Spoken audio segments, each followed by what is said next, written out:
Bonsoir à toutes, bonsoir à tous, j'espère que vous allez bien et que vous êtes en pleine forme en ce magnifique vendredi. Je ne sais pas dans quelle situation vous êtes, est-ce que vous êtes sous la tempête, est-ce que vous êtes avec un beau ciel bleu. Moi je vous fais participer le temps que vous vous connectiez. Je vais attendre quelques secondes pour vous parler de choix, pour vous parler de nos multiples voix intérieures, parce que je crois que c'est un sujet qui m'aurait fait du bien d'entendre à une certaine époque de ma vie.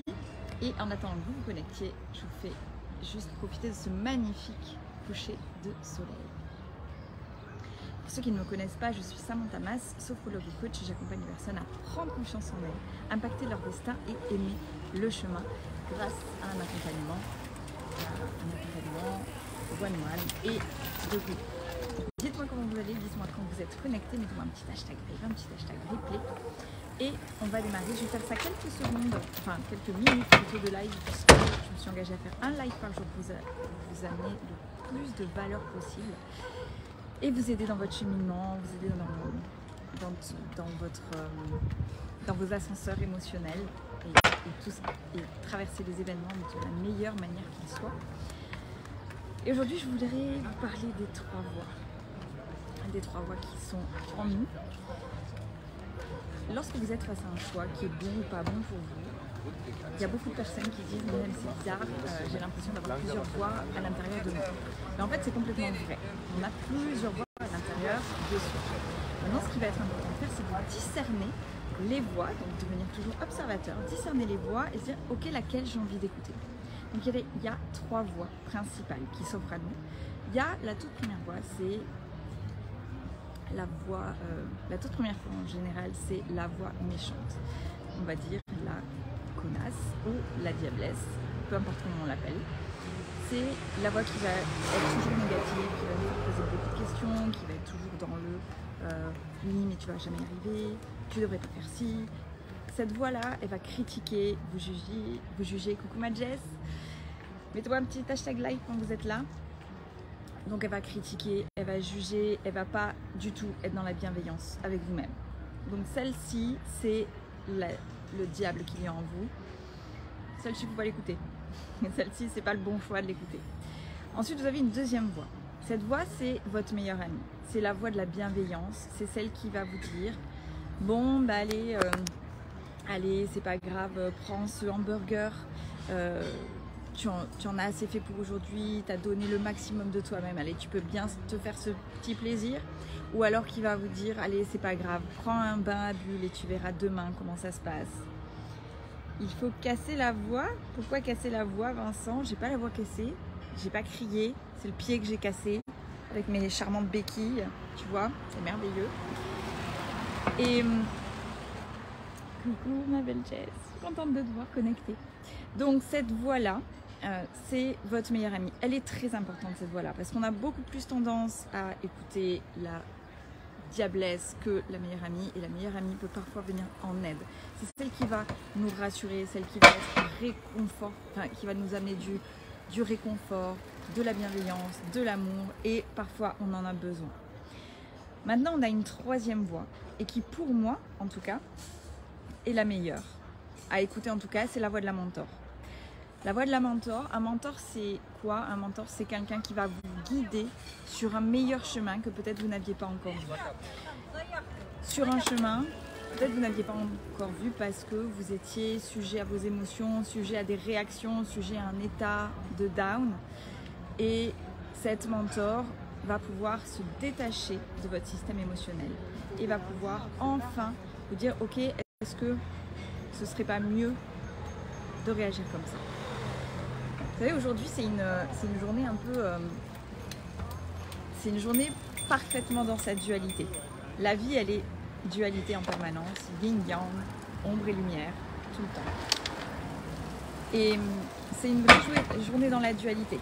Autant il y a des choses incroyables et merveilleuses qui se sont passées aujourd'hui avec les enfants, notamment mon ado qui dit non à tout mais qui a passé une super journée. On l'a fait tester le golf, le petit est incroyablement doué, ça m'a fait halluciner, mais en même temps tout ce qui concerne le sport il est incroyable. Donc on a fait du golf, on est allé dans les vagues, enfin pas moi parce que je ne peux pas bouger, mais en tout cas ils se sont éclatés et ils m'ont dit bah, franchement les vacances avec toi maman c'est toujours génial. Donc ça c'est la plus grande victoire, surtout avec tout ce qui s'est passé ces 4 dernières années. Ça c'est une merveilleuse victoire. Ensuite, pour autant, dans la dualité de la vie, j'ai reçu un mail qui m'a profondément blessée, profondément émotionnellement touchée et c'est quelque chose qui peut vite te mettre en down. Par contre, c'est là où moi j'accepte mes émotions, je les laisse me traverser. Vous le savez pour ceux qui me connaissent maintenant, je les laisse me traverser et il y avait mes enfants qui étaient en train de me dire, ou des personnes qui me disaient allez pense à autre chose, passe à autre chose, tiens il y a ça qui est sympa, il y a ça qui est sympa. Et en fait à ce moment-là j'ai dit non mais j'ai pas besoin de penser à autre chose tout de suite. Là, j'ai besoin de vivre cette émotion-là. Là, j'ai besoin de comprendre qu'est-ce qui se joue en moi. J'ai besoin d'en parler, j'ai besoin de l'extérioriser, j'ai besoin de le comprendre, de le conscientiser pour pouvoir ensuite le digérer, m'en détacher et passer à autre chose. Parce que si, à ce moment-là, tout de suite, quand vous recevez quelque chose qui émotionnellement vous touche, alors moi, je le fais très vite, hein. Attention, je suis spécialisée là-dedans, donc je le fais très vite. Ça m'a mis des années d'être à ce niveau-là. Quand c'est pas bon pour vous, il vaut mieux effectivement penser à autre chose, passer à autre chose et vous y reviendrez plus tard. Mais en aucun cas le garder pour vous. Donc moi j'ai dit non, moi, là c'est pas ok pour moi de passer à autre chose, c'est pas ok pour moi. Là j'ai besoin de 10 minutes pour comprendre, l'extérioriser, en parler, l'encaisser, le digérer et ensuite, quand c'était ok pour moi, hop, je suis passée à autre chose. Et je suis passée par toutes ces voies. Par ces 3 voies. La toute première qui a dit mais peut-être que en fait c'est pas bien, c'est comment tu réagis c'est pas bien, tu dois peut-être te remettre en question. De toute façon voilà, je me suis auto-jugée, auto-critiquée.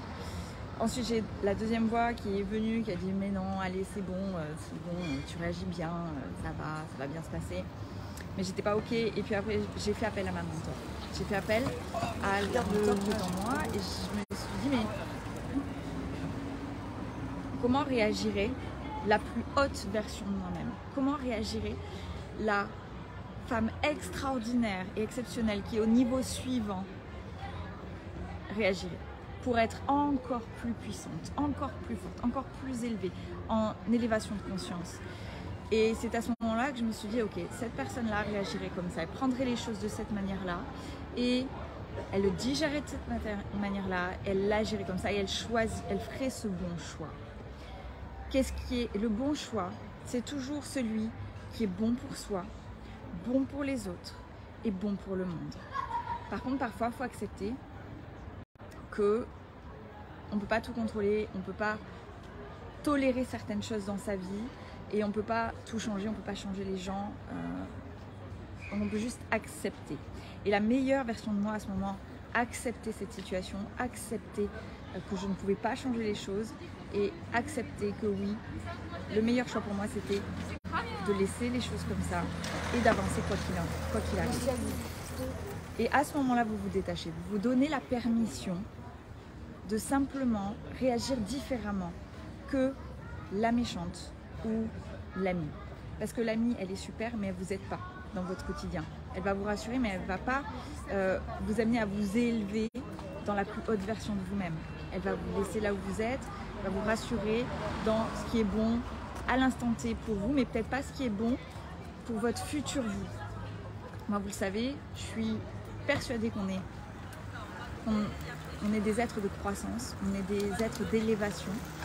On n'est pas des fers humains, mais des êtres, et on est là pour s'élever et aller vers la meilleure version de nous-mêmes. Et la mentor peut réellement vous aider à ça.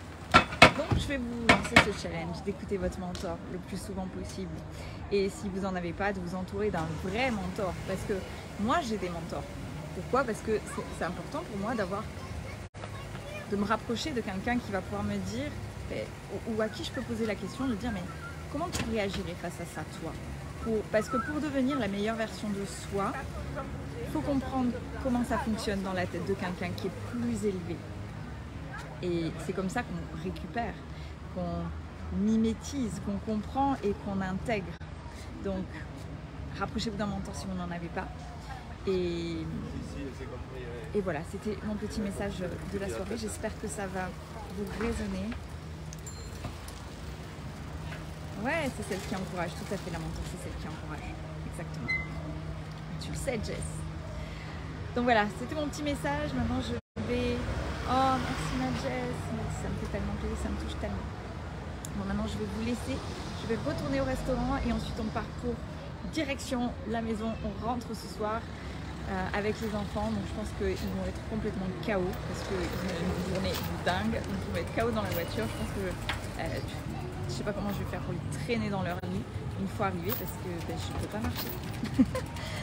Mon pied est bleu, violet, jaune, affreux, affreux, affreux, affreux. Enfin, voilà, je vous souhaite une très belle soirée. Merci de m'écouter, merci de votre confiance et continuez à œuvrer et à développer vos potentiels comme vous le faites chaque jour.